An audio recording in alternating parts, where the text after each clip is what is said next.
El neoclasicismo se originó en el siglo XVIII en Francia y se convirtió en un fiel reflejo del pensamiento ilustrado, y su principal objetivo era reformar la sociedad por medio de la razón. Se le denomina neoclásica debido a su renovado interés por los gustos, los temas y los autores clásicos grecolatinos. La literatura neoclásica frente a los sentimientos impone reglas, por lo que se abandona bastante la producción lírica. Se rechaza lo imaginario y lo fantástico, ya que no se escribía para entretener, sino para educar. De la novela se pasó al ensayo como género de idea. La literatura neoclásica realizó una crítica de las costumbres, incidiendo en la importancia de la educación, el papel de la mujer y los placeres de la vida. Sus autores, Benito Jerónimo, reflejó en sus ensayos la influencia de los ilustrados franceses. Gaspar Melchor, miembro de la Real Academia y de la Real Academia de la Lengua. Sus ensayos destacados son el Informe sobre la Ley Agraria de 1787. Leonardo Fernández ocupó diversos cargos políticos como el de secretario de Lengua durante la invasión francesa.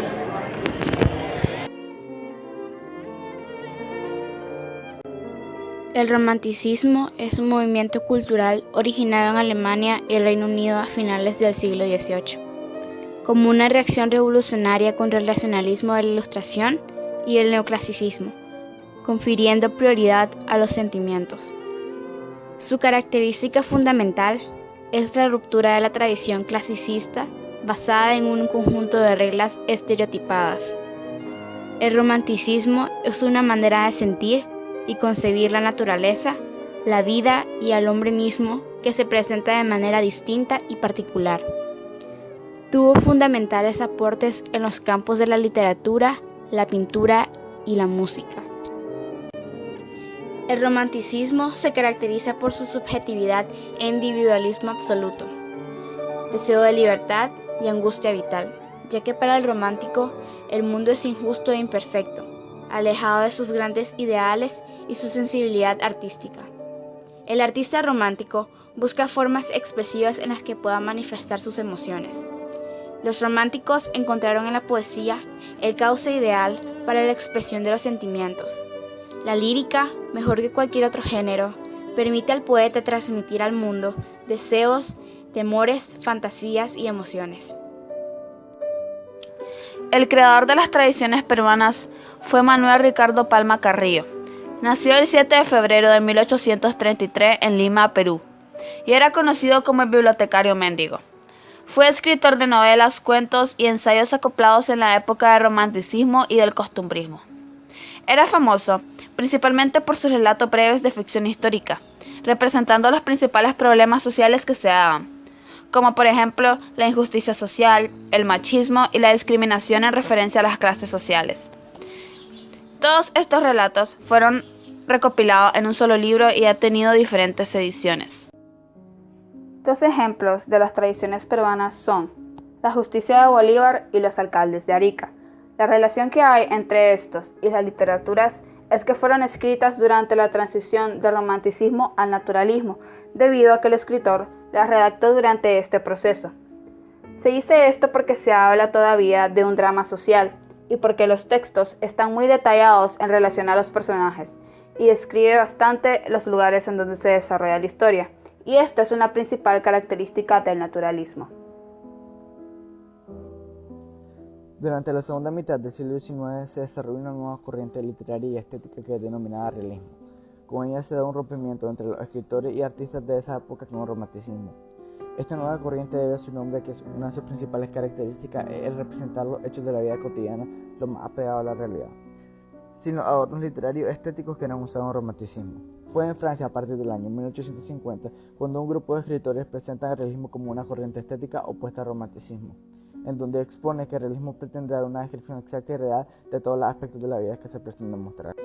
Hablando un poco acerca de las características del realismo, se dice que se presenta de forma fiel a la realidad. Las obras literarias, pintura y escultura son representaciones de lo que el autor ve. En las obras literarias el lenguaje utilizado es muy variado. Puede ser un lenguaje común o sofisticado. Una obra realista no cuenta con ningún elemento de fantasía en su contenido, es decir, que es objeta en sus descripciones. La exposición hecha en esa obra busca ser verídica y plasmar la realidad tal como el autor lo observa. Se describen con lujo de detalle todas las características de los personajes, lugares y situaciones que aparecen en la obra. Son obras que al presentar la sociedad de la época tal y como es sirven para realizar una crítica de la misma. Las obras realistas presentan a los personajes con oficios y trabajos propios de la época, presentando de forma debida del lugar presentado en ese tiempo. Estas obras tienen como un carácter histórico ya que ubican un plano social, político y económico a los personajes que intervienen en él. Si hablamos un poco de los autores representativos de esta literatura, encontramos a 4. Leopoldo Alas, también conocido como Clarín, a Juan Valera, a Benito Pérez Galdós y a Emilia Pardo Bazán. Las primeras ideas naturalistas surgen en Francia, en la segunda mitad del siglo XIX, como continuación del realismo. El naturalismo es, en esencia, un realismo llevado a su último extremo. Toma como base los preceptos del determinismo y lo proyecta en literatura. Si bien se manifestó en diversas ramas del arte, fue la literatura la que le dio un impulso más fuerte.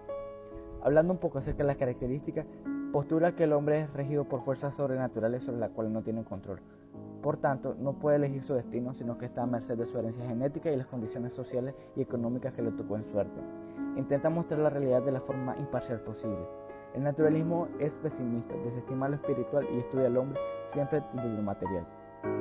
Ataca la estética artística que regía en ese momento y propone un nuevo enfoque acerca de lo que es bello y lo que es feo. Los personajes protagonistas ya no son arquetipos burgueses. El naturalismo pone en el centro las escenas criminales a psicópatas, magnéticos sexuales, prostitutas, entre otros. Asimismo, la trama suele desarrollarse en ambientes bajos. También se dice que hay una gran utilización del lenguaje regional o popular. Hablando un poco acerca de los autores del naturalismo, el mayor exponente de este fue Émile Zola, impulsor de este movimiento cuya teoría expuso en el prólogo de su novela. Adherieron también al naturalismo Gustave Flaubert en Francia, Pérez Galdós, Blasco Ibáñez y Leopoldo Alas Clarín en España. En Latinoamérica lo cultivaron Eugenio Cambaceres en Argentina y Augusto de Almar.